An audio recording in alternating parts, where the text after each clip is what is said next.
Galaxy S21 Ultra versus the brand new Pixel 7 Pro. Which one's better for you today? Let's find out.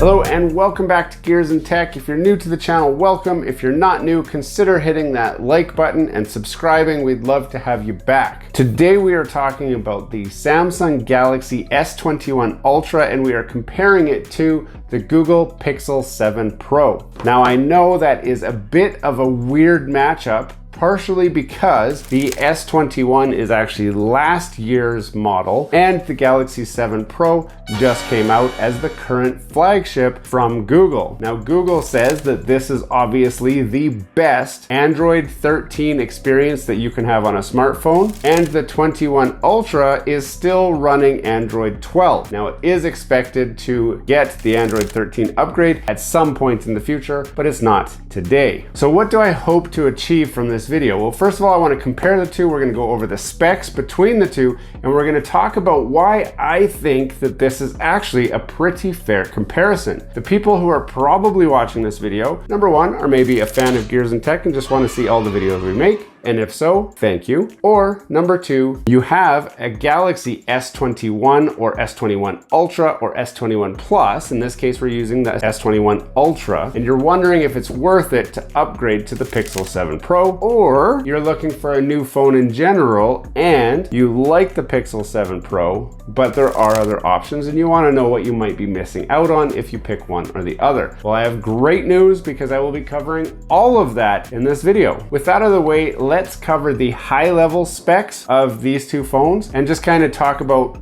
how they stack up against each other. Before we get too far into this video, don't forget to subscribe to the channel down below. If you've seen some of our content already and have not subscribed, we want you to join our community. Smash that like button, hit subscribe, and let's get back to the video. For starters, the S21 Ultra has a 6.8-inch screen and the Pixel 7 Pro has a 6.7-inch screen. Now you may be inclined to think that that means that this one is bigger than this one, but in actual reality, they're about the same width. The S21 Ultra is just a little bit taller. So even though it's a 6.8 inch, you get that extra 0.1 of an inch, there's not that much difference between the width. The reason why that's important for me is I have really fat thumbs. So when I'm typing on the phone, I need the widest keyboard possible so that I can actually hit those keys and type somewhat reliably. Particularly a big deal for someone like myself. If you've got skinnier hands,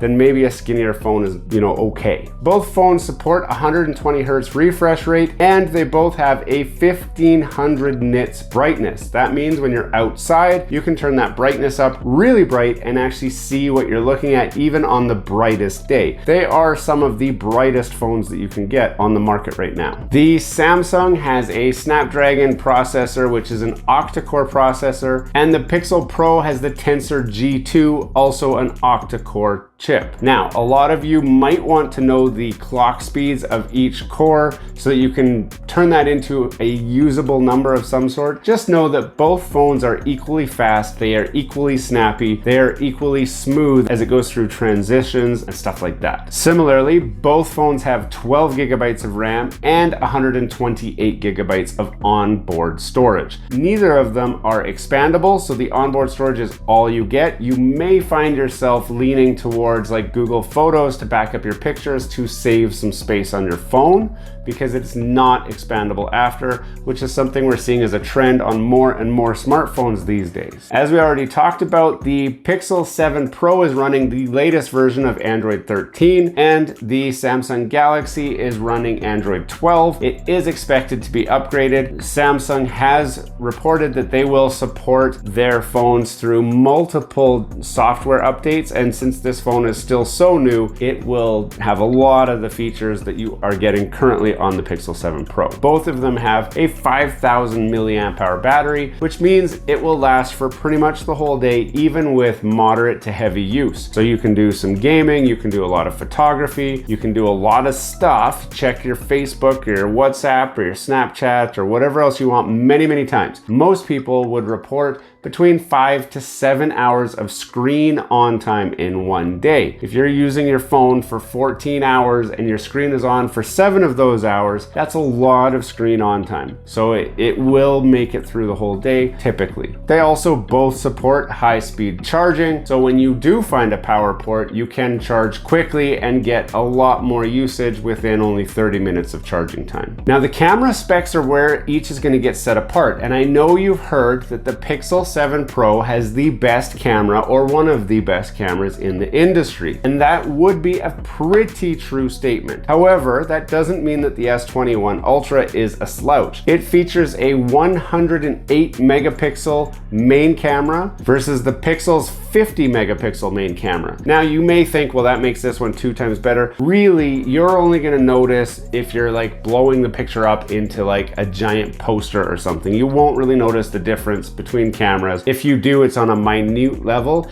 and you are a real photography buff who cares about your aperture settings and your f-stops and all of that. If you're just the everyday user that wants a camera you can take a picture with, both will be equally good. The Samsung phone also includes another 10 megapixel camera with a 3 times optical zoom, a 12 megapixel which is an ultra wide angle lens, and a 4th camera which adds another 10 megapixels. The front selfie camera is also just over 40 megapixels. That's very high resolution for a selfie camera, and it's something that you should keep in mind if you find yourself taking a lot of selfies or pictures kind of in this format. Moving to the Pixel, it actually only has 3 cameras. We already talked about the 50 megapixel main camera. There's also a 48 megapixel camera which features a 5 times optical zoom and a 12 megapixel ultra wide camera. So we do not have the 10 megapixel periscope camera that the Samsung Galaxy has, but you probably won't notice that it's not there. Moving around to the front, we have a 10.8 megapixel selfie camera, which is significantly less than what the Galaxy offers. Dimension-wise, they are about the same. Weight-wise, they are about the same. Build quality, they feel about the same. And software-wise, quite frankly, when the Samsung phone gets upgraded to Android 13, it will share a lot of the same features that the Pixel already enjoys. So the Pixel got a head start. That doesn't mean that you can count out this S21 Ultra. So now I know you want to know kind of real world experience, and I'll kind of walk you through that. One thing I did want to check, these are both powered off right now. I want to see which one boots fully fastest, just to kind of get a gauge for how quick these processors are, and it'll actually help you compare the Tensor G2 chip to a last generation Snapdragon chip. So speaking of power, let's compare the brand new Pixel 7 Pro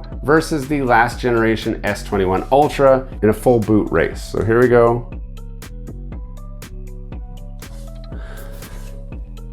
And we just want to see which one boots faster, just for fun. There's no real scientific reason for this. You'll notice I do have a little dot on here. That's because I have a screen protector on these.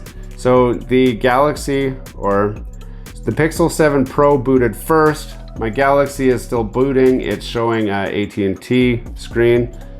And there we go into that one. So you can see that the Pixel does boot faster. Let's unlock it and see that. Let's see this guy. There we go. So you can see it's all set up and working and doing whatever. One thing that you'll notice on this guy, if you do see, I've added home screen buttons to the bottom because I really am not much of a fan of the the Android 13 operating system. I'm just not used to it right now. I'll do a separate review on that software, the things I like about it, things I don't like about it. So let's talk about a little bit more subjective. I've told you, here's the specs, here's that. You could look that all up yourself. So now that I've had both and I've used both, what do I think of both? Personally, I like how the Pixel feels in my hand. So I like when I'm holding it and I'm typing something on the keyboard, it's got the right width. In fact, it feels like it's a little bit wider than the S21 keyboard is. Again, I told you guys already, that's a big deal for me. So the Pixel feels better in my hands. It just feels a little bit more substantial. Now, I want to talk about why I would try to put these two together. And the real reason is because when you look at the price, so you can get this Pixel in Canada, it's about 12 to 1300 Canadian dollars. That's about 900 US dollars. And you can get a refurbished or brand new Galaxy S21 Ultra for about about the same price. In fact, I got this one off Amazon. It was about 850 Canadian dollars. So it was actually a little bit cheaper than the Pixel. Now, when I went back to look at the price again, it had gone up to about $1,000. So it kind of fluctuates depending on how much stock there is out there, but it's comparable in price. And that's what I found interesting. So this is a brand new flagship model from Google, but it does not really compete with the brand new flagship model offerings from other manufacturers. So keep in mind the S21 is a last year phone. And when we went through the specs, we found out they are very, very comparable. Now, the Pixel will be supported for a long time because it is a Google first-party phone, and they will want to make sure that you get your value out of it. But spec for spec, if you can get one cheaper than the other, I would just go with that. If you already have an S21 Ultra, you won't see a whole lot of improvement going to the Pixel 7 Pro, or especially the Pixel 7. It's actually a downgrade from this phone. So if you already have this or something like this, stick with that, you'll be happy. If you have a phone that's a couple years older like I did and you're looking for one over the other, it's a toss-up. I would say it comes down to price and or preference. If you really got to have the Pixel, go for it. If you really want to stick with Samsung, then go for that. Or in my case, if you really like the price of one over the other, then get the one that the price is the best for you. So I hope that helped you out. I do have some more reviews for these products coming up. We'd love to see you again. Hey, thanks for watching all the way to the end of this video. We hope you enjoy the content in this video. We'd love to have you come back. Consider subscribing to the channel if you haven't already. And for those subscribers who are looking for that extra special thing that you can do to support this channel, consider joining our members group. That's where we're building this community, the Gears and Tech community, where we can all enjoy content together. You'll get special perks, which we'd love for you to check out by clicking the link down below. For those of you who are just happy to watch the video, that's okay too. You can check out some of our other content right over here, where we've got some previous videos that have already been uploaded and enjoyed by many of our viewers already. We do hope to see you again. This has been Gears and Tech. Have a great day.